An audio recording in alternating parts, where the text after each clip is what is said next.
집은 10억인데 통장에는 오늘 당장 쓸 돈이 없습니다. 번듯한 아파트 거실에 앉아 식탁 위에 놓인 관리비, 고지서를 멍하니 바라보게 됩니다. 이번 달에도 수십만 원이 빠져나갈 예정이죠. 겉으로 보기엔 남부러울 것 없는 10억짜리 집주인이지만 현실은 마트에 가서 소고기 하나 고를 때도 손이 떨리며 가격표부터 확인하게 됩니다. 혹시 이 이야기 남의 얘기처럼 들리시나요? 경제협력개발기구 OECD D가 발표한 우리나라 노인 빈곤율은 무려 38.9%입니다. 10명 중 거의 4명이 가난에 허덕이고 있다는 뜻이죠. 그런데 더 충격적인 사실이 있습니다. 이분들 중 상당수가 번듯한 아파트 한 채를 가지고 있는 하우스 푸어라는 점입니다. 삼성 글로벌 리서치에서는 이 현상을 자산의 동맥경화라고 부릅니다. 우리 몸에 혈관이 막히면 생명이 위험하듯 전 재산이 아파트라는 콘크리트에 묶여 현금이 돌지 않는 상태를 말하는 겁니다.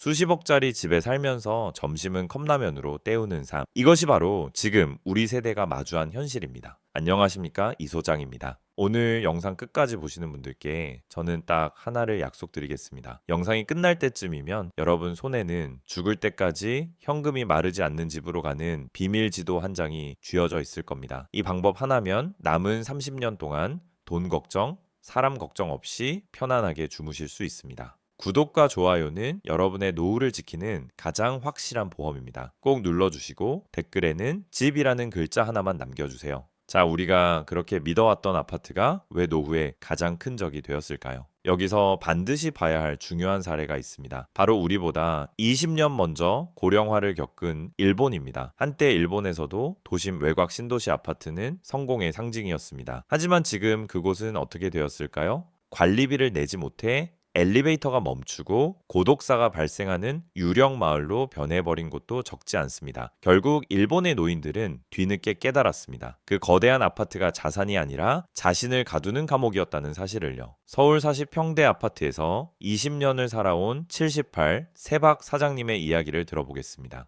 집값은 수십억까지 올랐고 주변 사람들의 부러움을 한몸에 받았습니다. 하지만 그의 일상은 전혀 다릅니다. 자식들은 모두 독립했고 넓은 거실에는 냉장고 돌아가는 소리만 고요하게 울립니다. 매달 관리비와 세금으로 100만 원 가까운 돈이 빠져나갑니다. 하지만 통장에 들어오는 연금은 150만 원뿐입니다. 숨만 쉬어도 돈이 빠져나가는 구조인 겁니다. 결국 내 집이지만 매달 비싼 월세를 내고 사는 것과 다를 바 없는 삶이 되어버린 것이죠. 이게 바로 아파트가 만들어낸 화려하지만 잔인한 덫입니다. 그렇다면 아파트를 팔고 시골로 내려가면 해결될까요? 전원주택을 꿈꾸시는 분들 정신 바짝 차리셔야 합니다. 그건 로망이 아니라 유료 노동 수용소일 수 있습니다. 70세 이종만 씨의 사례를 보겠습니다. 전원주택은 처음 3개월 동안은 천국 같았습니다. 하지만 곧 현실이 시작됩니다. 잡초와의 전쟁입니다. 분명히 어제 허리를 굽혀 뽑았는데 다음 날이면 또 고개를 내미는 잡초들 때문에 일주일에 며칠은 온전히 노동에 써야 합니다.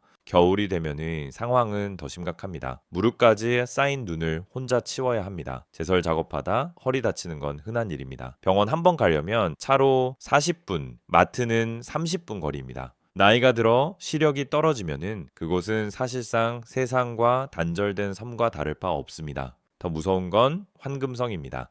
3억 주고 산 집을 2억에 내놔도 보러 오는 사람이 없습니다. 살 때는 내 집이지만 팔 때는 누군가가 사줘야만 빠져나올 수 있는 구조입니다. 결국 전원주택은 낭만이 아니라 몸과 마음을 동시에 소모시키는 구조일 수 있다는 사실을 깨닫게 됩니다. 하버드 대학 연구 결과에 따르면 노년의 행복은 돈이 아니라 관계에 연결해서 온다고 합니다. 그런데 아파트라는 상자에 갇히거나 시골이라는 섬에 고립되는 순간 이 관계는 끊어집니다. 그렇다면 우리는 어디로 가야 할까요? 아파트도 감옥이고 시골도 섬이라면 답은 어디에 있을까요?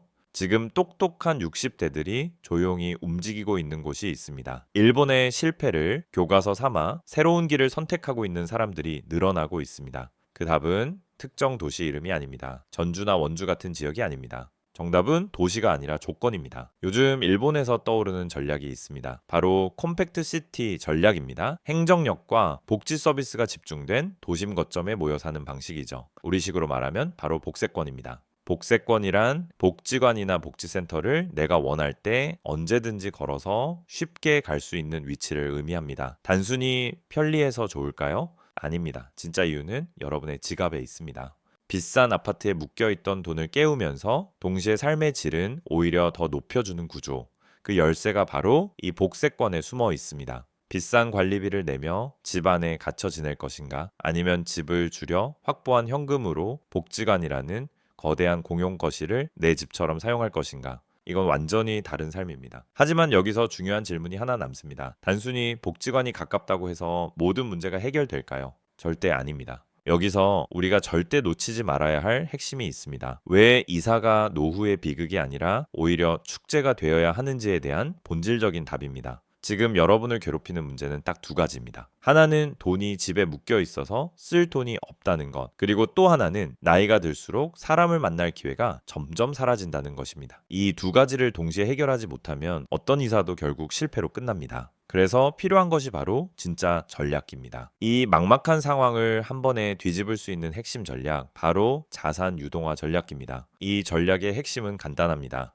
몸의 혈관을 막고 있던 큰 아파트를 팔고 언제든지 꺼내 쓸 수 있는 현금 흐름으로 바꾸는 것입니다. 72 세 최순자 씨의 사례를 보겠습니다. 이분은 서울 아파트를 팔고 지방 중소도시의 2억 원대 아파트로 이사했습니다. 세금을 모두 제하고도 수억 원의 현금을 손에 쥐게 되었습니다. 막혀있던 자산이 단번에 풀린 것입니다. 이제 아침에 일어나면 슬슬 걸어서 7분 거리 복지관으로 갑니다. 친구들과 이야기 나누고 따뜻한 식사를 몇천 원에 해결합니다. 서울에 살 때는 텅 빈 거실에서 우울증 약을 드셨지만 지금은 약을 완전히 끊었습니다. 생활비는 절반으로 줄었고 삶의 질은 2배로 올라갔습니다. 여기에 앞으로 다가올 미래까지 생각해 보셔야 합니다. 기술은 점점 발전하고 있습니다. 배달 로봇, 원격 진료, 인공지능 서비스, 이 모든 혜택은 연결된 곳에 살아야 누릴 수 있습니다. 산속 전원주택까지 로봇이 배달을 온다면 그 비용은 얼마나 비쌀까요?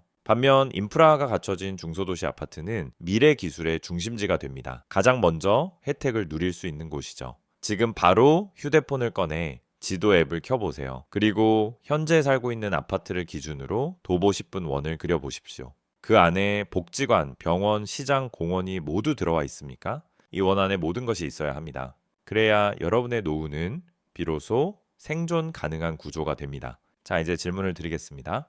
여러분은 앞으로도 집값만 바라보며 살겠습니까? 아니면 내 삶을 기준으로 집을 선택하시겠습니까? 지금부터 절대 실패하지 않는 황금 아파트를 고르는 기준을 하나씩 알려드리겠습니다. 지금부터 말씀드릴 내용이 정말 중요합니다. 이 기준만 제대로 이해하셔도 노후의 방향이 완전히 달라질 수 있습니다. 첫 번째 기준은 바로 평수입니다. 많은 분들이 나이가 들어서도 그래도 자식들이 오면 넓어야지 라는 생각 때문에 큰 집을 고집하십니다. 하지만 이 생각이야말로 노후를 망치는 가장 빠른 길입니다. 우리 나이에는 18평에서 20평 사이가 가장 이상적인 황금 평수입니다. 왜냐하면 핵심은 넓이가 아니라 동선이기 때문입니다. 나이가 들면 안방에서 주방까지 몇 걸음 걷는 것도 무릎과 허리에 큰 부담이 됩니다. 집 안에서의 이동이 최소화되어야 몸이 편해지고 그게 곧 삶의 질로 이어집니다. 집이 작아지면 놀랍게도 마음도 같이 가벼워집니다. 청소 부담이 줄고 관리비가 확 줄어들고 에너지 소비도 감소합니다. 매달 빠져나가는 고정비가 줄어든다는 건 곧 현금이 남는다는 의미입니다. 방은 2개면 충분합니다. 오히려 부부가 각자 방을 따로 쓰는 것이 숙면에도 좋고 건강에도 훨씬 유리합니다. 두 번째 기준은 복지관 거리입니다. 여기서 중요한 건 단 하나입니다. 차로 몇 분이 아니라 걸어서 몇 분입니다. 슬리퍼를 신고도 부담 없이 갈 수 있는 거리, 즉 도보 10분 이내여야 합니다. 그 이상은 절대 안 됩니다. 아무리 좋은 시설도 멀면 결국 안 가게 됩니다. 여기서 제가 꼭 드리고 싶은 꿀팁이 하나 있습니다. 이사 가기 전에 반드시 화요일 오후 2시에 그 복지관을 직접 가보십시오. 왜 하필 화요일 오후 2시냐고요? 그 시간이 프로그램이 가장 활발하게 돌아가는 시간입니다. 진짜 분위기를 볼 수 있는 골든타임입니다. 그곳에 계신 분들의 표정을 유심히 보셔야 합니다. 아무리 시설이 좋아도 분위기가 텁텁하고 사람들 간의 벽이 느껴진다면 그곳은 절대 좋은 곳이 아닙니다. 웃음소리가 들리는지, 식당의 밥 냄새가 따뜻하게 느껴지는지, 직원들이 친절한지 이건 직접 가서 보고 느끼고 심지어 밥도 한번 드셔봐야 합니다. 복지관은 단순한 시설이 아닙니다. 노년의 제2의 거실이자 인생의 마지막 커뮤니티입니다. 세 번째 기준은 자녀와의 거리입니다. 이 부분에서 많은 분들이 실수를 하십니다. 정답은 간단합니다. 같은 단지 하지만 다른 동입니다. 너무 가까우면 문제가 생깁니다. 손주 봐달라는 부탁이 잦아지고 결국 내 삶이 사라집니다. 반대로 너무 멀면 내가 정말 아플 때 도움을 받기 어려워집니다. 그래서 같은 단지 안에 살되 적당한 거리를 두는 것이 가장 이상적입니다. 국 한 그릇 들고 갈 수 있는 거리. 이 표현이 딱 맞습니다. 서로의 사생활을 존중하면서도 필요할 때는 바로 도움을 줄 수 있는 거리. 이것이 자녀와 좋은 관계를 유지하는 최고의 방법입니다. 결국 노후의 집은 크기가 아니라 구조입니다. 돈이 도는 구조, 걸어서 생활이 가능한 구조, 사람을 만날 수 있는 구조. 이 세 가지가 완성되어야 합니다. 자, 이제부터는 나머지 세 가지 기준을 말씀드리겠습니다. 이 세 가지까지 완성되면 여러분은 절대 실패하지 않는 집을 고를 수 있습니다. 이 네 번째 기준은 공원입니다. 도보 5분 이내에 공원이 있어야 합니다. 이건 단순한 산책 공간이 아닙니다. 노년에게 공원은 사회적 약국입니다. 벤치에 앉아 사람들을 바라보는 것만으로도 뇌가 자극을 받고 우울감이 줄어듭니다. 조용한 산속보다 사람들의 움직임이 있는 도심 속 공원이 훨씬 더 건강에 좋습니다. 일본의 컴팩트 시티들이 공원 관리에 그렇게 공을 들이는 이유도 바로 이것 때문입니다. 매일 30분 걷는 산책이 나중에 수억 원의 병원비를 대신해 줄 수 있습니다. 도심의 적당한 소음과 활기는 뇌를 깨우는 자극제가 됩니다. 치매 예방에도 매우 중요한 요소입니다. 다섯 번째 기준은 환금성입니다. 쉽게 말해서 언제든지 잘 팔리는 집이어야 합니다. 이건 정말 중요합니다. 우리가 지금 피하려는 것이 바로 자산 동맥경화입니다. 집이 돈으로 바뀌지 않는 순간 그 집은 자산이 아니라 짐이 됩니다. 나중에 더 나이가 들어 요양시설로 가야 할 수도 있고 더 큰 병원 근처로 이동해야 할 수도 있습니다. 그때 집이 팔리지 않으면 그게 바로 비극의 시작입니다. 그래서 집을 고를 때부터 누가 이 집을 살까를 생각하셔야 합니다. 우리 또래만 좋아하는 낡은 구조가 아니라 젊은 사람들도 선호할 만한 구조와 입지를 선택해야 합니다. 사는 순간부터 파는 순간까지를 함께 생각하는 것. 이것이 진짜 노후 재테크입니다. 마지막 여섯 번째 기준은 커뮤니티의 질입니다. 이건 생각보다 훨씬 중요합니다. 경로당에서 하루 종일 화투 치는 곳, 이런 분위기라면 무조건 피하셔야 합니다. 대신 등산 모임, 서예, 탁구, 체조 같은 활동이 활발한 곳을 찾으셔야 합니다. 왜냐하면 고독은 담배를 하루 한 갑 피우는 것보다 더 해롭기 때문입니다. 누군가 나를 반겨주고 내 이름을 불러주고 내가 빠지면 궁금해하는 사람이 있는 곳. 이런 관계가 있어야 뇌가 늙지 않습니다. 어떤 사람들과 어울리느냐에 따라 여러분의 표정이 바뀌고 결국 남은 인생의 질이 완전히 달라집니다. 여기까지가 여러분의 통장에 현금이 마르지 않게 만들어줄 6가지 기준입니다. 하지만 아무리 좋은 지도를 가지고 있어도 움직이지 않으면 아무 의미가 없습니다. 이제는 실행입니다. 그래서 제가 90일, 3개월 실행 플랜을 준비했습니다. 첫 번째 탈은 탐색입니다. 인터넷으로만 보지 마십시오. 직접 가보셔야 합니다. 후보지를 2곳에서 3곳 정하시고 주말마다 직접 방문해보세요. 그리고 반드시 화요일 오후 2시에 복지관을 방문하십시오. 시설이 아니라 사람을 보셔야 합니다. 그들의 표정, 분위기, 말투, 이게 가장 중요합니다. 식당에서 밥도 직접 드셔보세요. 입에 맞는지, 정이 느껴지는지, 이건 경험해봐야 합니다. 두 번째 탈은 결단의 시간입니다. 부동산에 가서 현재 집의 정확한 시세를 확인하십시오. 그리고 세금, 이사 비용을 제외하고 실제 손에 남는 현금을 계산해 보세요. 이 숫자를 보는 순간 생각이 완전히 바뀔 겁니다. 그리고 자녀들에게 당당하게 말씀하십시오. 나는 이제 이 집을 지키는 사람이 아니라 내 삶을 즐기기로 했다. 부모가 돈 걱정 없이 활기차게 사는 모습, 그것이 자식에게 가장 큰 효도입니다. 세 번째 탈은 실행입니다. 계약을 하고 동시에 비움을 시작해야 합니다. 여기서 가장 중요한 포인트가 있습니다. 짐을 절반 이하로 줄이셔야 합니다. 평생 쌓아온 물건들 다 가져가면 안 됩니다. 그건 이사가 아니라 짐 이동일 뿐입니다. 과감하게 버리셔야 합니다. 그래야 새로운 삶이 들어올 공간이 생깁니다. 가벼워진 몸과 마음으로 새로운 동네에 들어가는 그 느낌 직접 느껴보셔야 합니다. 정말 인생이 다시 시작되는 기분이 듭니다. 자, 그런데 여기서 끝이 아닙니다. 제가 꼭 드리고 싶은 필살기가 하나 더 있습니다. 바로 안전 인테리어입니다. 이건 선택이 아니라 필수입니다. 아무리 예쁜 집도 안전하지 않으면 아무 의미가 없습니다. 집 안의 모든 문턱을 없애십시오. 바닥을 운동장처럼 평평하게 만들어야 합니다. 문턱 하나에 걸려 넘어져 고관절 골절이 생기면은 그 순간부터 삶이 완전히 달라집니다. 조명은 반드시 밝은 LED로 교체하십시오. 밝은 환경은 뇌를 자극하고 치매 예방에도 도움이 됩니다. 화장실은 반드시 미끄럼 방지 처리를 하셔야 합니다. 이 세 가지만 해도 여러분의 집은 24시간 여러분을 지켜주는 안전한 성이 됩니다. 이제 선택은 여러분의 몫입니다. 여전히 서울집 하나는 남겨야 하지 않을까 고민하고 계신가요? 하지만 진짜 유산은 집이 아닙니다. 끝까지 건강하게 웃으며 내 삶을 즐기는 모습, 그것이 자녀에게 남길 수 있는 가장 큰 선물입니다. 현금을 쥐고 당당하게 살아가는 부모, 그것이 자식에게 가장 큰 자부심입니다. 이제 마지막으로 여러분께 한 가지 질문을 드립니다. 여러분은 앞으로 집을 지키며 살 것입니까? 아니면 삶을 살며 집을 선택하겠습니까? 다음에서 이 모든 전략을 하나로 정리하고 여러분이 당장 실천할 수 있는 마지막 핵심을 알려드리겠습니다. 자, 이제 마지막입니다. 지금까지 들으신 내용이 머릿속에서 조금씩 정리되기 시작하셨을 겁니다. 그런데 여기서 정말 중요한 건 이걸 좋은 이야기네 하고 넘기느냐 아니면 지금 당장 움직이느냐입니다. 여러분의 노후는 정보가 아니라 결단에서 바뀝니다. 많은 분들이 이렇게 말씀하십니다. 나중에 상황 좀 보고 결정할게요. 조금 더 생각해보고 움직일게요. 하지만 냉정하게 말씀드리겠습니다. 그렇게 미루다 보면 결국 아무것도 바뀌지 않습니다. 집값은 변하고 몸은 더 약해지고 선택지는 점점 줄어듭니다. 그래서 지금 이 순간이 가장 중요합니다. 이미 여러분은 답을 알고 계십니다. 큰 집이 중요한 게 아니라는 것, 현금 흐름이 있어야 한다는 것, 사람을 만나야 행복하다는 것, 이 세 가지를 머리로 이해하셨다면 이제는 행동으로 옮기셔야 합니다. 다시 한번 정리해드리겠습니다. 노후의 집은 첫째, 돈은 구조여야 합니다. 둘째, 걸어서 생활이 가능한 구조여야 합니다. 셋째, 사람을 만날 수 있는 구조여야 합니다. 이 세 가지가 완성되면은 여러분의 노후는 절대 무너지지 않습니다. 그리고 그 구조를 만드는 가장 현실적인 방법이 바로 자산 유동화 플러스 복세권 이동입니다. 큰 아파트를 지키며 불안하게 사는 삶이 아니라 현금을 확보하고 생활비를 줄이고 사람 속에서 살아가는 삶. 이게 진짜 성공한 노후입니다. 여기서 많은 분들이 마지막으로 고민하는 부분이 있습니다.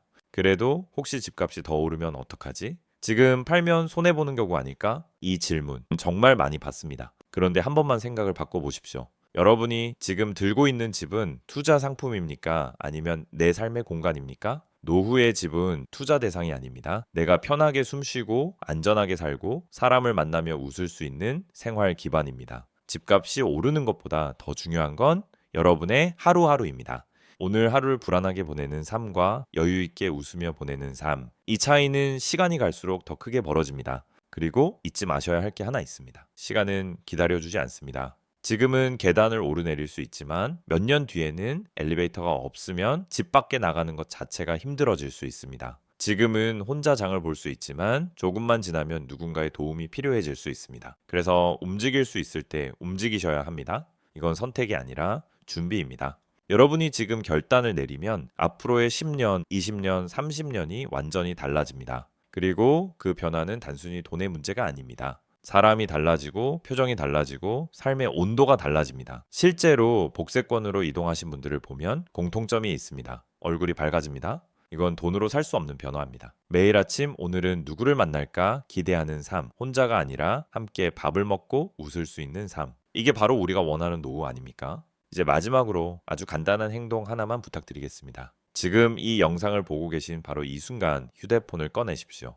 그리고 지도 앱을 열어보세요. 지금 내가 사는 곳이 아니라 앞으로 살고 싶은 곳을 기준으로 검색해 보십시오. 복지관, 병원, 공원 이 세 가지를 찍고 도보 싶은 원을 그려보세요. 그 안에 모든 것이 들어오는 곳, 그것이 바로 여러분의 다음 집이 될 후보입니다. 이 작은 행동 하나가 여러분 인생의 방향을 바꿉니다. 그리고 꼭 기억하십시오. 노후는 준비하는 사람에게만 선물처럼 찾아옵니다. 준비하지 않으면 그저 버텨야 하는 시간이 됩니다. 여러분은 어떤 노후를 선택하시겠습니까? 이제 선택하셔야 합니다. 지금까지 가족을 위해 열심히 사셨다면 이제는 나를 위해 선택하셔야 할 시간입니다. 더 이상 집을 지키며 사는 인생이 아니라 내 삶을 중심에 두는 인생으로 바뀌셔야 합니다. 여러분은 그럴 자격이 충분합니다.